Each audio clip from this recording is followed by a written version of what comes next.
안녕하세요. 오늘도 사연살롱을 찾아주셔서 감사합니다. 저는 결혼한 지 3년차 회계사로 일하고 있는 여성입니다. 사회로 나와 적지 않은 경험들을 하면서 사람을 첫인상으로만 판단한다는 게 얼마나 오만한 일인 줄 깨달았으면서도 가끔은 첫 만남부터 쎄한 기분이 드는 사람이 있더라고요. 사회생활이거나 개인적인 인간관계 속에서 그런 사람을 만났다면 최대한 피할 수 있는 데까진 피해본다거나 관계를 서서히 멀어지게 한다던가 어떤 방법을 썼을 거예요. 하지만 그런 사람을 곧 가족이 될 관계로 만난다는 생각은 해본 적이 없었어요. 그런데 그런 일이 실제로 일어나기도 하더군요. 불행 중 다행이라면 남편과 피로 이어진 가족들은 아니었다는 점이랄까요. 시댁에 인사간 첫날 처음 만남부터 쎄하다는 기분이 든 사람은 다름 아닌 형님이었어요. 겉모습만 봐도 저하고는 완전히 정반대인 사람이었죠. 나름대로 상견례라고 가진 것 중에 꽤 좋은 옷을 입었으면서도 일부러 차분하고 단정한 색상으로 갖춰 입은 저와는 달리 형님은 머리부터 발끝까지 명품 로고로 온통 도배를 하고 계셨어요. 단순히 명품만 두른다고 안 좋게 봤던 게 아니라 형님의 태도가 너무 기분 나쁘더라고요. 초면부터 얘는 뭐지? 하는 눈빛으로 위아래로 저를 훑어보는데 귀를 껴끄려는 건지 유치하고 어이없게 느껴지더라고요. 그래도 처음이라 낯가린다고 그런 걸 제가 오해했을 수도 있으니 애써 기분 탓이시 싶어 인사를 했어요. 안녕하세요. 처음 뵙겠습니다. 아, 네. 그런데 돌아오는 대답이 퉁명스러운 단답이니 저도 사람인지라 살짝 짜증이 나더군요. 어차피 중요한 건 시부모님이지 형님은 아니니 그냥 모른 척 넘어가자 싶었죠. 우리 엄마 아빠가 사람 보는 눈이 까다로워서 걱정이네. 그래도 당신은 잘할 거야. 그러게 잘해야 하는데. 남편이 처음 겁졌던 것과는 다르게 오히려 시부모님은 저를 반갑게 맞이해 주셨어요. 그래도 말씀이 많으신 편은 아닌지라 저와 남편이 대화를 이끌어가느라 조금 애를 먹었죠. 그런데 웬걸? 모른 척 하려던 형님은 말수가 많아도 너무 많더라고요. 시부모님이 워낙 말수가 적으시니 어쩔 수 없이 형님과 대화하는 꼴이 됐어요.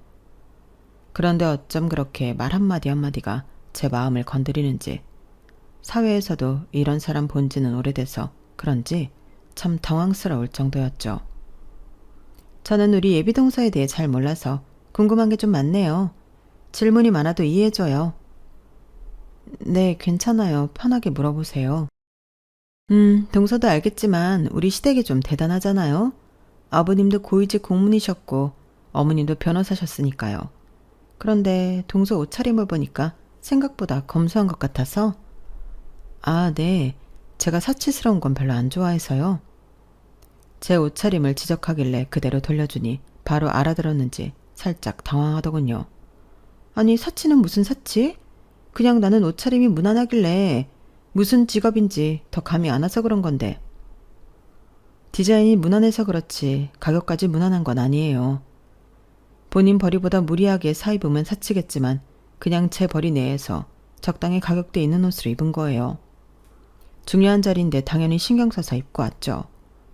옷차림만 보고 직업 판단한다는 게 공감이 안 돼서 드린 말씀이에요. 그래? 뭐 나는 옷차림이 많은 걸 말해준다 생각하긴 하거든. 난 또 내가 명품만 입었다고 사치 부리는 그런 여자로 생각하는 줄 알고 놀랐지 뭐야. 우리 집은 명품 유통업을 해. 그래서 이렇게 명품이 많은 거니까 괜한 오해는 안 해줬으면 좋겠어. 사업이 잘 돼서 친정에 돈이 좀 있거든. 아, 그러시구나. 근데 동서는 무슨 일해? 옷 가격이 비싸다니까 궁금해지네? 네, 저는 세무사 일을 하고 있어요. 어머, 정말? 뭐 그래도 사회적으로 인정받는 직업이네. 하긴 안 그랬으면 우리 어머님 아버님께서 어떻게 며느리로 인정했겠어. 그럼 친정 부모님 뭐 하셔? 두 분 다 일은 하셨나? 아빠는 동네 슈퍼를 오래 운영하셨어요. 아직도 하고 계시고요. 엄마는 지금은 관두셨지만 어렸을 때 학습지 교사 일을 하셨어요. 뭐 슈퍼? 학습지 교사? 어머. 갑자기 혼자서 큰 소리를 웃는 형님 때문에 순식간에 분위기가 쎄해졌어요. 내내 별 말씀 없으셨던 어머님도 보다 못해 한마디 던지시더라고요. 예, 뭘 그렇게 웃니? 지금 웃을 이야기는 하나도 안 했다. 부모님 얘기 물어보고 그렇게 웃는 법이 어딨니? 큰 실례다. 아, 죄송해요, 어머님. 웃겨서 그런 게 아니라 신기해서요. 신기해서. 왜 초등학생은 누구나 슈퍼마켓 집 딸이 제일 부럽잖아요. 어릴 때 저는 엄마 아빠가 가져오는 가방이랑 옷들이 명품인지도 모르고 엄청 싫어했거든요. 맨날 집만 꽉 차지하는 것 같고. 하긴 명품이 어릴 때 뭔지 알긴 했겠어요?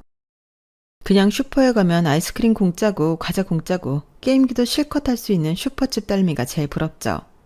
우리 동서 어릴 때 친구들한테 인기 되게 많았겠어. 네, 맞아요. 어릴 때야 뭐 명품 보고 알아보나요. 진품인지 가품인지도 모르는 거고. 슈퍼집 딸들 인기 많은 거 형님도 아시는구나. 형님 때도 그러셨나 봐요. 부러워하는 척 은근히 저희 집안을 까내리려는 게 눈에 보여 얄미워서 저도 똑같이 반격했어요. 저에 대한 견제와 적개심을 숨기려는 노력조차 안 하는 것 같아 저도 굳이 잘 보일 필요 없겠다는 생각이 들더라고요. 어머님 아버님 눈치가 안 보였다면 거짓말이겠지만 누가 봐도 가만히 있는 저를 기분 나쁘게 툭툭 건드리는 건 형님 쪽이었으니 나쁘게 보셔도 어쩔 수 없다는 각오로 그랬죠. 나이 차이가 좀 있어 보여 일부러 그쪽까지 건드리니 혼자 얼굴이 벌개지시더라고요. 그 다음부터는 기분이 팍 상했는지 아무 말도 안 하고 식사에만 집중하더군요. 그제서야 제 속이 다 시원했죠. 그런데 식사를 마치고 헤어지기 직전 형님이 의외의 행동을 하시더라고요. 동서, 아까 혹시 내가 한 말이 기분 나빴나? 그랬다면 미안해.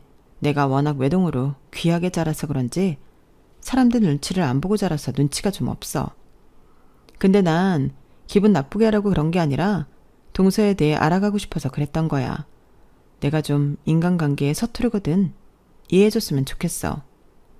아니에요, 형님.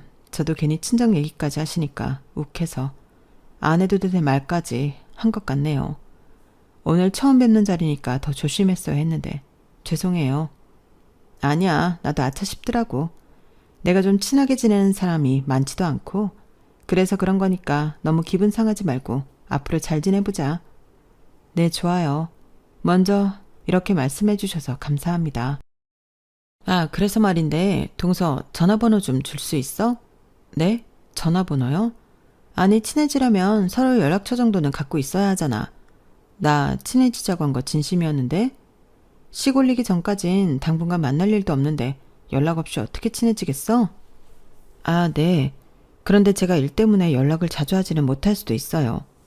그럼 직장인 바쁜 거야 당연히 알지. 걱정 마. 눈치껏 적당히 할게. 순간 눈치 없으시다면서요 라고 할 뻔한 걸 겨우 삼켰어요. 찜찜하긴 했지만 그렇게 화해하는 거나 다름없는 자리에서 번호를 요구하는 걸 끝까지 거절할 수도 없고 어차피 나중에 언젠가는 공유할 번호인데 버티는 것도 웃긴 것 같아 결국 연락처를 공유했죠. 아직도 가끔 생각하는 건 그때라도 연락처 교환하는 걸 거절할 걸 하는 생각이었어요. 그때 연락처를 드린 바람에 결혼 전부터 받지 않아도 될 스트레스가 많아졌거든요. 가뜩이나 일과 결혼 준비를 병행하느라 정신없고 힘든 와중에 형님은 수다스러운 만큼이나 연락을 자주 보내더군요. 동서, 출근했어? 오늘 점심 메뉴 추천해 줄래? 동서, 결혼 준비는 잘 돼가? 어디까지 했어? 드레스 투어 때 따라가도 되나? 등등 주제도 정말 다양했어요. 처음에 몇 번은 예의를 갖춰 성실하고 성의 있게 답장했지만 저도 일에 치이고 결혼 준비로 정신없으니 나중에는 그 연락에 답장을 하는 것조차 스트레스로 다가오더군요. 그렇게 몇 번을 답장을 안 하고 몇 날 며칠 확인하지 않은 채로 쌓여가도 형님은 쓸데없는 연락을 보내는 걸 멈추지 않으셨어요. 그냥 대충이라도 대답해. 결혼하면 계속 봐야 하는 사람인데 좀 그렇잖아. 형수님이 좀 말도 많고 유난스럽긴 해. 대충 대답하는 것도 하루 이틀이지. 답장에 이렇게 성의가 없어지면 보통 대충 눈치채고 안 보내지 않아? 그렇긴 하지. 번호를 바꾸는 게 나으려나? 번호 바꾸는 것도 말이 쉽지. 어차피 바꿔도 나중에 물어보면 알려줘야 하잖아. 이거 참. 나도 내 가족이면 어떻게든 막을 텐데 형수님이어서 괜히 나섰다가 일 키울까봐 함부로 못 나서겠네. 그래도 너무 당신 곤란하게만 말해줘. 내가 형 통해서 전달할게. 됐어. 내가 처신 잘하면 되는 문제인걸. 내가 알아서 연락 줄어들게 더 피해볼게. 하지만 답장하는 속도도 간격도 점점 늘려갔지만 아무런 소용이 없더군요. 문자를 답장하지 않으니 급기야는 전화까지 오기 시작했어요. 동서, 아무리 바빠도 진짜 너무한 거 아니야? 그래, 내가 그동안은 동서 어떻게든 이해해보려고 했어. 근데 읽어놓고 답장 안 하는 건 좀 그렇지 않아? 설마 나 싫어해? 갑자기 안 하던 전화를 하기에 혹시나 싶어 받았는데 대뜸 짜증을 부리는 큰 목소리에 깜짝 놀랐어요. 네? 아, 정신이 없어서 읽은 줄도 몰랐어요. 오해하지 마세요. 그래? 아니, 난 그냥 동서 결혼 준비 어떻게 돼가나 궁금해서 연락했는데 동서가 영 말 안 해주니까 답답해서. 어디까지 됐어? 나 드레스 투어 데려가 주기로 했잖아. 오랜만에 웨딩드레스 구경하고 싶은데. 형님, 죄송하지만 드레스 투어는 다 끝나고 셀렉도 마쳤어요. 뭐? 내가 그렇게 노래를 불렀는데 왜 나 안 불렀어? 에이, 아무리 그래도 어떻게 번거롭게 시간 내서 오시라고 하겠어요. 저도 언니가 있어서 언니한테 부탁했어요. 뭐? 그래? 참나. 그럼 예단 예물은 어쩌기로 했어? 그거라도 좀 같이 골라줄까? 그건 남편이랑 상의해서 간소화하기로 했어요. 적당한 선에서 했어요. 어머, 그래? 간소화하면 뭐 얼마나 있나? 그래도 집안 체면 살릴 정도로는 했어? 동서도 같이 살다 보면 알겠지만 우리 어머님 아버님이 워낙 눈이 높으신 분들이라 간소화했다고 해도 적당한 수준이면 안 될 거야. 나도 어머님 아버님 마음에 들게 맞추려고 얼마나 돈을 많이 썼는지 몰라.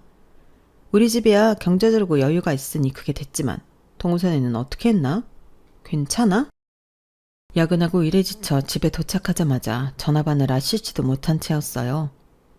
처음 받는 전화라 중요한 연락인가 싶어 받았는데 아니나 다를까 또 이런 얘기라니 화가 치솟더라고요. 형님, 저희 결혼 준비에 일일이 관심 가져주는 거 참 감사하긴 한데요. 시부모님은 알아도 남편이 더 잘 알지 않을까요? 너무 걱정 마세요. 그렇게 하나하나 걱정이 태산이시니 준비하는 저희보다 형님이 더 스트레스 받으실까봐 걱정되네요. 응? 아니 나는 그냥 원래 결혼 처음 할 땐 모든 게 다 선택의 연속이고 힘들잖아. 그래서 도와주려고 한 건데 정말 동서 말 참 독하게 한다. 사람 속은 긁을 만큼 긁어놓고 순진한 피해자인 척하는 걸 보니 더 상대하지 말아야겠다는 생각만 들더군요. 어차피 이렇게 된 거 못을 확실하게 박아야겠다 싶었죠. 형님, 말씀은 감사하지만 남편이랑 상의해서 잘 해내고 있으니까 더 이상 이런 관심은 안 주셔도 괜찮을 것 같아요.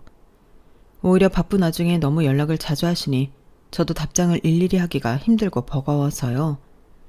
그런 사적인 연락은 적어도 식 다 끝나고 여유 있을 때 해주시는 게 서로한테 좋을 것 같아요. 그래, 나도 이번에야 동서 마음 제대로 알았어. 결혼하기 전까지 모른다 이거지? 그래, 그럼 결혼하고 연락하자고? 그렇게 강하게 말하니 그제서야 말이 먹히는 건지 형님이 한 발 물러나더군요. 자존심이 크게 상한 듯한 목소리지만 더 이상 제가 고통받지 않으려면 어쩔 수 없다고 생각했어요. 차라리 조금 사이가 멀어지는 게 편한 성격이라고 생각했거든요. 형님은 그 이후로 결혼식까지 일절 연락하지 않으셨어요. 그래도 형수님이 혹시나 또 연락하실까 걱정했는데 의외로 그러시진 않네. 그러게. 근데 그렇게까지 말씀드렸는데 계속 연락 올 만큼 자존심이 없진 않으시겠지? 하긴 형님의 연락이 끊긴 후 다시 평화가 찾아왔어요. 사람 신경을 긁는 그 지긋지긋한 연락만 없어도 훨씬 살 것 같더라고요. 그 일 외엔 결혼 과정은 별다른 잡음 없이 순탄하게 흘러갔어요. 시간이 꽤 지나고 나니 마음이 약해졌는지 그때 그렇게 날 세워서 말한 게 좀 죄송스러운 생각도 생기더라고요. 그때 받았던 스트레스를 생각하면 다시 가까워져야겠다는 생각은 절대 안 들었지만 그래도 아직까지 저만 보면 불편한 티를 내며 피하는 형님을 볼 때마다 마음이 좋지는 않더라고요. 그래서 신혼집에 어머님 아버님을 초대해서 대접할 때 아주버님과 형님도 같이 초대했어요. 일부러 제가 직접 형님께 전화드려서 초대를 했어요. 어머, 동서가 웬일이야? 먼저 연락을 다 주고 사적으로 연락하는 거 엄청 싫어하잖아. 그때는 제가 너무 예민했어요, 형님. 다름 아니라 다음 주 주말에 어머님 아버님 모시고 집들이 하려고 하더거든요. 그때 형님이랑 아주버님도 오시면 좋을 것 같아서요. 그래? 그럼 가야지. 알겠어. 집들이 일주일 전쯤부터 남편과 상의해서 식재료들을 사고 손님들이 머무르기 편하게 집을 꾸몄죠. 집들이 당일날 음식을 준비하고 식탁을 예쁘게 세팅하고 있는데 시댁 식구들이 도착했어요. 오셨어요? 그래. 아유, 참 신혼집도 예쁘게 잘 해놨네. 보기 좋다. 정말요? 감사합니다, 어머님, 아버님. 오신다고 열심히 꾸몄는데 보람이 있네요. 무뚝뚝한 시부모님께서 아낌없이 칭찬을 해주셔서 분위기가 한참 좋을 때였어요. 대뜸 형님이 찬물을 끼얹더군요. 아, 어머님도 참. 저런 인테리어 소품은 딱 봐도 요즘 유행하는 중저가 브랜드 할인 코너에서 파는 느낌이잖아요. 이런 거 몇 개 빼고는 거의 거기서 기본형으로 맞춘 것 같은데? 맞지, 동서? 내가 가구를 좀 볼 줄 알거든. 그런 것도 있고 수입 가구도 있어요. 한두 개만 그렇게 보고 판단하시는 거 보니까 그렇게 가구 볼 줄 아시는 건 아닌 것 같은데요. 참, 잘 지내보자고 초대한 집들이라 잘해드리고 싶었는데 오자마자 시비를 거니 안 받아칠 수가 없겠더라고요. 형님 역시 제가 이렇게 나올 줄은 몰랐는지 얼굴을 붉히셨어요. 그래? 하긴 뭐 요즘은 카피폼이 너무 많으니까 구분하기가 좀 어렵긴 하네. 근데 이왕 가구 맞추는 거 다 수입으로 하지 그랬어. 이런 가성비 브랜드는 오래 쓰지도 못하고 금방 망가져버려. 우리 결혼할 때 친정에서 가구는 다 수입 가구로 맞춰줘서 아직까지도 너무 튼튼하게 오래 쓰고 있거든. 아, 혹시 동선의 친정에서는 그렇게까지 다 맞춰줄 형편은 안 돼서 그러셨나? 해달라고 하면 무리해서라도 해주셨겠죠. 그런데 굳이 그러고 싶지 않았네요. 저랑 남편 힘만으로도 충분히 잘 살 수 있는데 결혼도 한마당에 친정이 못하러 그렇게 손을 벌려요. 시댁한테도 마찬가지고요. 글쎄, 동서도 여유 있는 집에서 컸으면 그런 생각 못할 텐데 능력도 능력인데 친정에서 받을 수 있는 지원은 그거랑 또 별개거든. 맞다, 어머님. 오늘도 명품 가방 하나 가져왔어요. 어머님한테 너무 잘 어울릴 것 같은 예쁜 가방이더라고요. 루이비통 거예요. 형님이 갑자기 쇼핑백을 가져와 어머니께 열어보라고 권유하더라고요. 쇼핑백 안 명품 로고가 박힌 박스를 여니 가격대가 어마어마한 명품백이 나왔어요. 아, 무슨 또 이런 걸 챙겨왔니? 사돈 거덜나겠다 거덜나겠어. 에이, 아니에요. 오히려 어머님 갖다 드린다고 하면 좋아하세요. 가방 어떠세요? 너무 이쁘죠? 요즘 어머님 연세에는 이 디자인이 제일 잘 나간다고 해서 가져왔어요. 그래, 너무 예쁘고 고맙기는 한데 한두 푼 하는 게 아니다 보니 너무 미안해서. 네가 그동안 갖다 준 가방도 다 못 들고 다니는데. 어머, 하긴 제가 그동안 너무 가방으로 많이 들었나 봐요. 신발도 있고 다양하게 있으니까 다음에는 다른 걸로 가져와 볼게요. 됐어. 다음부터는 빈손으로 와도 괜찮아. 매번 부담스러워 어쩌니? 그래도 어머님이 잘 메고 다녀주시면 그걸로 충분해요.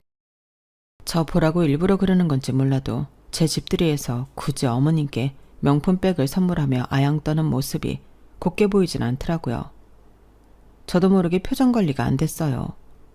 형님이 그런 저를 힐끗 보더니 씩 웃더군요. 동서 걱정 마. 동서 집들인데 내가 설마 어머님 선물만 가져왔겠어?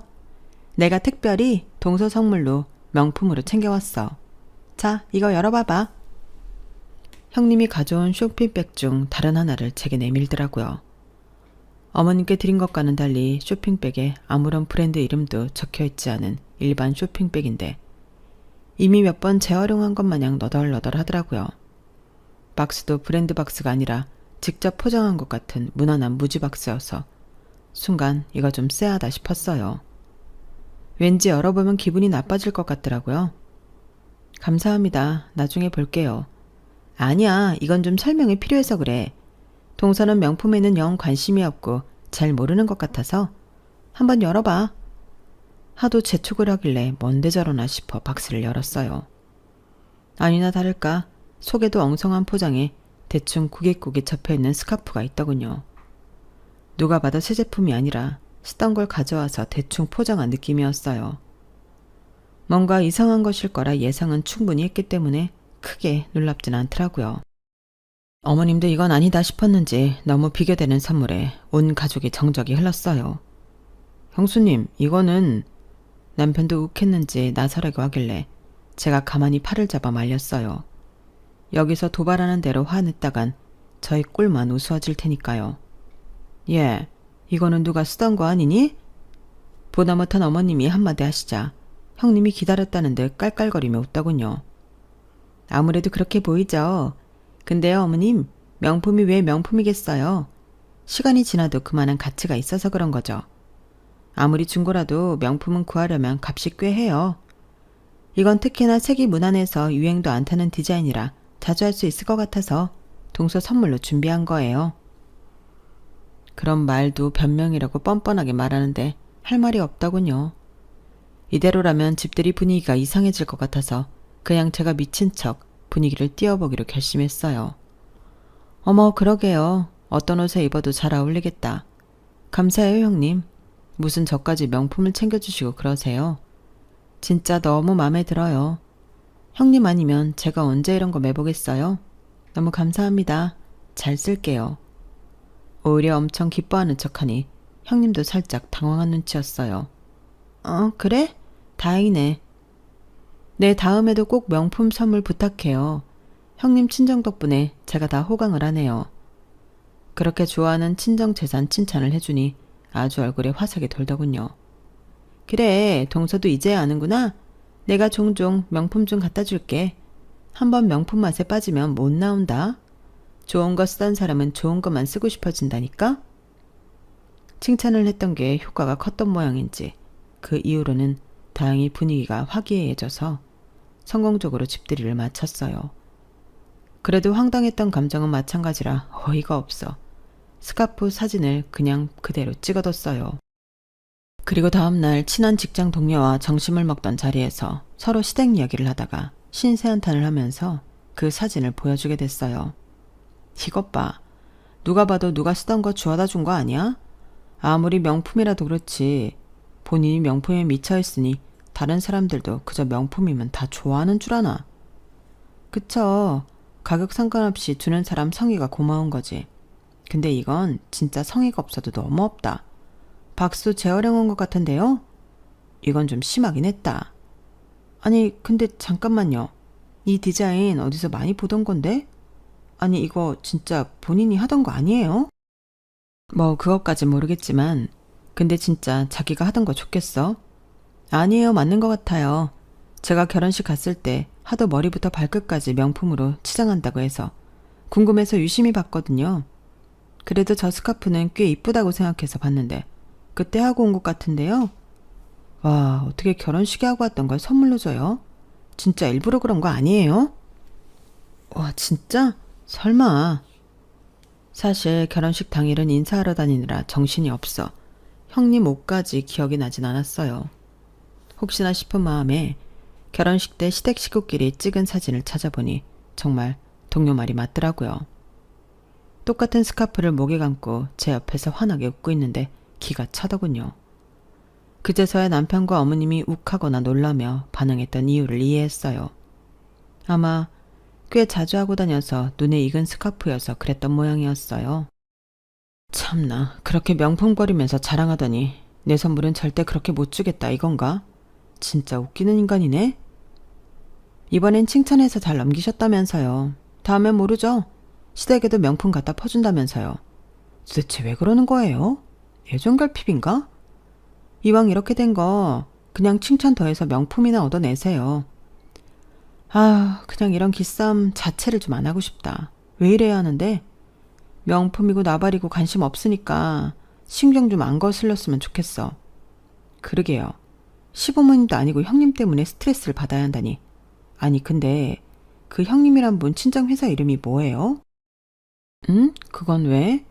아니, 최근에 아는 분한테 들은 건데요. 땡땡 유통회사 아시죠?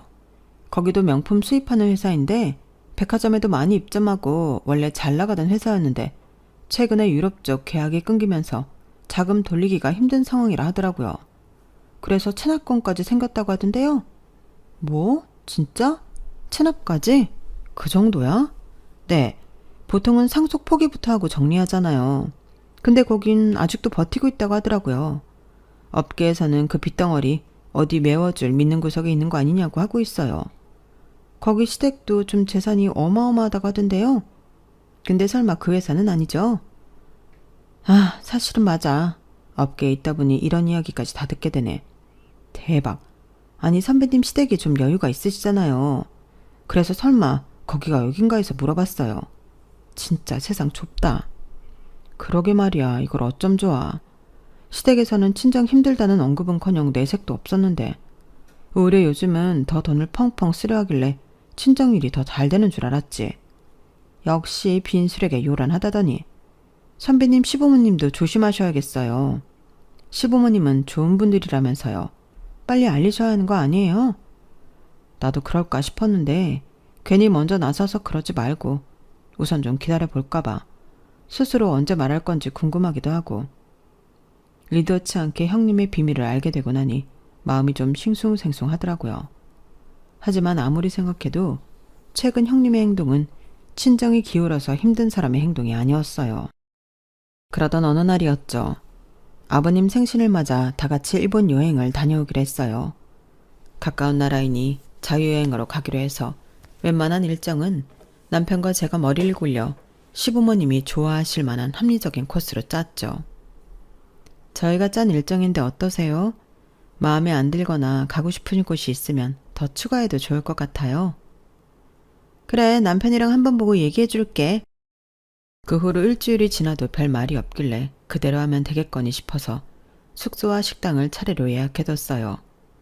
그렇게 여행을 떠나는 당일 숙소에 도착해서 체크인을 하고 짐을 푸는데 형님이 얼굴을 찡그리더라고요. 어머 세상에, 지금 식구가 몇인데 이렇게 좁은 숙소를 빌렸어? 3일 내내 이런 좁은 방에서 자야 한다고? 편히 쉴 수 있게 각 방 다 있는데 이것보다 더 좋은 방을 원하신 거예요? 저희 모은 금액에서 예산 초과 안 되는 선에서 제일 좋은 방으로 고른 거예요. 아, 무슨 금액 걱정이야. 정 걱정되면 내가 더 내면 되는데. 아무리 그래도 아버님 생신인데 이런 숙소는 좀 난 처음 와본다. 시설도 깨끗하고 방도 쾌적한데 뭐가 문제니? 나는 마음에 든다. 열심히 알아봐준 사람 무한 주지 말아라. 시부모님이 제 편을 들자 표정이 싹 달라지더라고요. 아버님, 저는 그냥 아버님 더 좋은데 해드리고 싶어 그러죠. 동서한테 뭐라 한 거 아니니까 오해하지 마세요. 제 진심 아시죠? 어머님, 아버님? 그러더니 갑자기 캐리어에서 이런저런 명품 선물들을 꺼내오더라고요. 이따가 식사할 때 드리라고 했는데 왔다 갔다 짐될까 봐 미리 드릴게요. 이거 아버님 생신 선물로 가져온 명품 구두예요. 좀 멋들어진 곳 갈 때 이런 구두 한 켤레 있으면 좋잖아요. 아, 이따 식사할 때 신고 가면 되겠다. 이런 구두를 내 나이에 신을 일이 뭐 있다고 불편하기만 하지. 이 구두에 입을 옷도 없다. 그날따라 아버님께서 냉랭하게 구니 형님이 안절부절 못하며 가방 안에서 또 뭘 꺼내오더군요. 그럼 이건 어떠세요? 이건 명품 지갑인데 어머님이랑 커플로 하라고 색상만 다른 걸로 사왔어요. 이런데 돈 좀 그만 쓰라고 하지 않았니? 아우, 돈은 쓰기는 뭘 써요. 저희 집 명품 수입하잖아요. 그냥 아버님 어머님 생각해서 좀 챙겨오는 거예요. 두 분 수준이 있으신데 이 정도 명품은 쓰셔야죠? 형님이 호들갑을 떠는 내내 어머님과 아버님 표정이 묘하게 안 좋으시더라고요. 그래서 식사하러 이동하는 잠깐 사이에 아버님께 슬쩍 다가가 말씀드렸어요. 아버님, 그래도 형님이 아버님 생각해서 가져온 건데 너무 그러지 마세요. 형님이야 워낙 명품을 좋아하니 명품이 최고인 줄 알고 본인이 제일 좋다고 생각하는 걸 준비한 것 같아요. 그래, 우리도 처음엔 그렇게 생각하고 고맙게 받았다만 요즘 좀 이상해서 말이다. 자꾸만 큰아들한테 우리 재산에 대해 꼬치꼬치 묻다가 싸웠다거나 그런 이야기가 들려와서. 사실 우리가 며느리한테 무슨 이런 선물까지 바라겠니? 그저 내 아들이랑 오손도손 잘 살고 우리랑도 잘 지내주면 그만인 거지. 그래, 쟤는 뭔가 처음부터 진심이 안 느껴지고 어떻게든 과하게 해서 우리 환심 사려고 하는 걸로밖에 안 느껴져서 조금 부담스럽더라. 그 이야기를 들으면서 시부모님도 처음부터 뭔가 느끼고 계셨겠구나 싶은 생각이 들더라고요. 시댁에 그 이야기를 말해줘야 하긴 하겠는데 도대체 어떻게 말을 꺼내야 할지 난감했어요. 그런데 결국 형님이 제 뚜껑을 열더군요. 동서, 그렇게 열심히 알아봤다더니 겨우 이런 데 알아본 거야? 세상에, 차 맛이 이게 뭐야. 내가 더 좋은 곳 아는데 지금이라도 거기로 갈까요? 차 맛이 진하고 향긋한데 뭐가 문제니? 앉아서 마시기 시작한 지 얼마나 됐다고 이동을 해. 그러지 마시고요. 이왕 여기까지 온 거 더 좋은 데 가요. 네? 형님은 저와 남편이 열심히 짠 코스를 따르는 척 도착해서는 온갖 트집을 잡아 불평을 늘어놓고는 본인이 아는 곳이 있다며 근처 훨씬 비싼 곳에 데려가더군요. 돈은 돈대로 2번씩 낭비하고 피곤한 시부모님들을 본인 욕심으로 끌고 다니니 온 가족이 지칠 대로 지쳤어요. 그러다 제가 한 달 전부터 대기해서 겨우 예약해 놓은 비싼 코스 요리집에 가는 날이었어요. 이곳은 워낙 유명한 곳이고 비싼 곳이다 보니 형님이 트집을 잡을 일이 없겠다 싶어 나름대로 안심하고 있었죠. 형님 역시 이곳을 알고 있었는지 도착하니 약간 놀란기색이더군요. 내심 뿌듯해하고 있었는데 메뉴를 고르려고 메뉴판을 펴니 형님이 다시 불평질을 하기 시작했어요. 여기서 제일 유명한 코스가 이 A 코스거든요. 어떠세요? 아, 이렇게 유명한 집은 꼭 직접 와서 먹으면 별로던데. 거기서 갑자기 꼭지가 돌더라고요. 그럼 형님이 좀 짜지 그러셨어요. 형님도 아시잖아요. 여기 한 달 전부터 예약 걸어도 잡기 힘든 거. 도대체 뭐가 그렇게 불만이세요? 어머, 내가 뭘? 동서 갑자기 예민하게 왜 이래? 당황스럽다. 여기 온 게 별로라는 게 아니라 동서가 굳이 여기서 또 제일 가성비 따진 코스 찾는 것 같아서 보기가 좀 그래서 그래. 누가 슈퍼집 딸 아니랄까봐 너무 가격만 따지니까 보기가 좀. 네, 그러는 형님은 부잣집 딸이라 비싼 거 아니면 성에 안 차신다 이거죠. 그래요. 그럼 형님 눈에 차는 걸로 고르세요. 뭐 얼마나 대단한 거 드시나 보게. 제가 시부모님 모시려고 여행 왔지 형님 입맛 맞추려고 여행 온 건 아닌데 가시는 곳마다 불평을 하시니 어떤 거 고르시나 구경이나 해보죠. 시부모님 앞이라 정말 안 싸우려고 했는데 그땐 단단히 노이로제에 걸려 어쩔 수 없었어요. 시부모님도 제 말에 동의를 하는지 딱히 저를 말리진 않으셨어요. 형님은 제일 비싼 코스를 시켰어요. 평소대로라면 절대 먹을 일 없는 초호화 코스였죠. 그래, 될 대로 되라는 심정으로 배가 터져라 먹었어요. 그리고 나서 계산을 하는 시간에 형님이 뒤로 쓱 빠지더군요. 형님, 뭐 하세요? 형님이 고른 메뉴인데. 형님이 결제하셔야죠. 이때까지 계속 그러셨잖아요. 뭐? 내가 여기 와서 그동안 쓴 돈이 얼만데 이것까지 내가 내? 동서가 저렴한 데 데리고 다녀서 내가 다시 비싼 데 가서 다 샀잖아. 그래서 이것도 형님이 내려는 생각으로 시킨 줄 알았는데요. 전 이 코스 시킬 생각은 없었으니 형님이 내시죠. 뭐라고? 동서는 아무리 없이 자랐다지만 왜 이렇게 돈을 안 쓰려고 해? 이번엔 돈선의 친정 돈도 좀 쓰자. 또다시 친정을 건드리니 정말 뚜껑이 열리더군요. 그래서 결국 형님의 비밀을 폭로해버렸어요. 하긴 형님의 회사도 지금 자금맞게 실패해서 체납까지 가셨다면서요. 업계에 있으니 안 들으려고 해도 소문이 들리네요. 근데 상속 포기는 왜 안 하세요? 듣자 하니 대신 갚아줄 믿는 구석이 있는 것 같다던데 설마 그게 우리 시부모님은 아니겠죠? 뭐라고? 동서 지금 뭐 하는 짓이야? 아니 불안하잖아요. 그렇게 친정 휘청거리는데 이상하게 자꾸 명품만 잔뜩 가져와서 어머님 아버님 한심 사려고 하는 게요.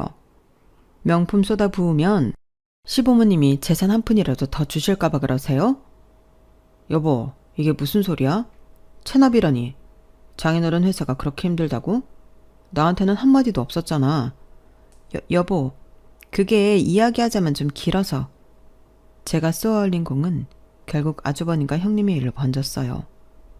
아주버님도 이 일에 관해 아예 모르셨는지 서슬이 펄해지셨고 시부모님께서도 적잖이 충격을 받으셨죠. 아버님, 어머님, 생신으로 온 여행인데 제가 홧김에 망쳐버린 것 같아요. 죄송해요. 아니다. 너 아니었으면 저런 일이 있었는지 어떻게 알았겠니? 어쩐지 너무 애가 무리해서 잘 보이려는 모습이 썩 좋아 보이지 않더라니. 늘 친정 잘 나가니 걱정 말라고 해서 이걸 믿어도 되나 불안불안했는데 저런 속사정이 있었을 줄이야. 그나저나 우리 큰아들이 걱정이네. 장인 집에 저렇게 큰 빚이 있는 줄도 몰랐다니. 그렇게 여행 마지막 날은 좋지 않은 분위기에서 끝나버렸어요. 하지만 시부모님은 괜찮다며 저를 토닥여 주시더군요. 죄송한 마음에 몇 주 뒤 시부모님은 서울에서 한번 더 괜찮은 식당에서 남편과 따로 모셨어요. 그때 시부모님께 듣기로는 그 여행 이후 형님께서 아주버님께 돈을 빌리려다 실패했고 상속 포기를 안 하고 버티면서 시댁의 재산만 바라는 형님의 모습에 크게 부부싸움이나 이혼 소송 절차를 밟고 있다고 하더라고요. 형님 쪽에서 이혼을 안 하려고 버티고 있지만 아주버님 쪽에서 결국 소송을 통해서라도 이혼을 해야겠다는 입장인 모양이었어요. 너는 괜히 죄책감 갖지 마라. 큰애가 다른 건 몰라도 자기한테 거짓말하는 건 용서 못하는 애거든. 그동안 그렇게 허영심 많이 부렸어도 가정 지켜보겠다고 많이 참아왔는데 그걸 다 빚져서 부린 허영심이라고 생각하니 더 이상 못 참겠더란다. 한시라도 빨리 알게 됐으니 너한테는 고마워하고 있어. 우리도 고맙다. 그렇게 사건은 일단락 되었어요. 처음엔 괜히 그렇게 가족들 앞에서 홧김에 이야기했나 후회했지만 오히려 시댁 식구들이 제게 고마워하니 마음이 한결 편안하더군요. 의도했던 건 아니지만 아주버님이 형님과 이혼을 결심하시는 바람에 시댁에 올 때마다 전과는 달리 불쾌한 일이 줄어들었어요.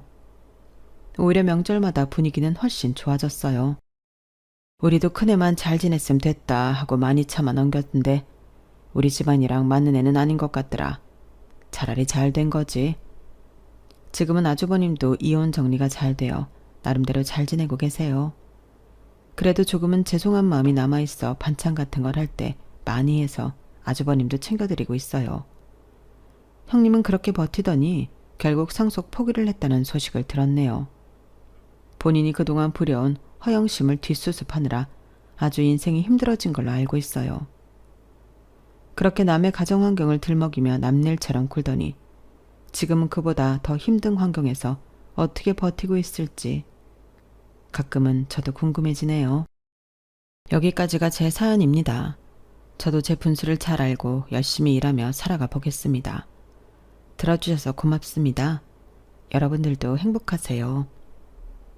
여러분, 사연 댓글에 응원과 현명한 조언 부탁드려요. 좋아요와 구독은 저에게 큰 힘이 됩니다. 오늘도 좋은 하루 되세요.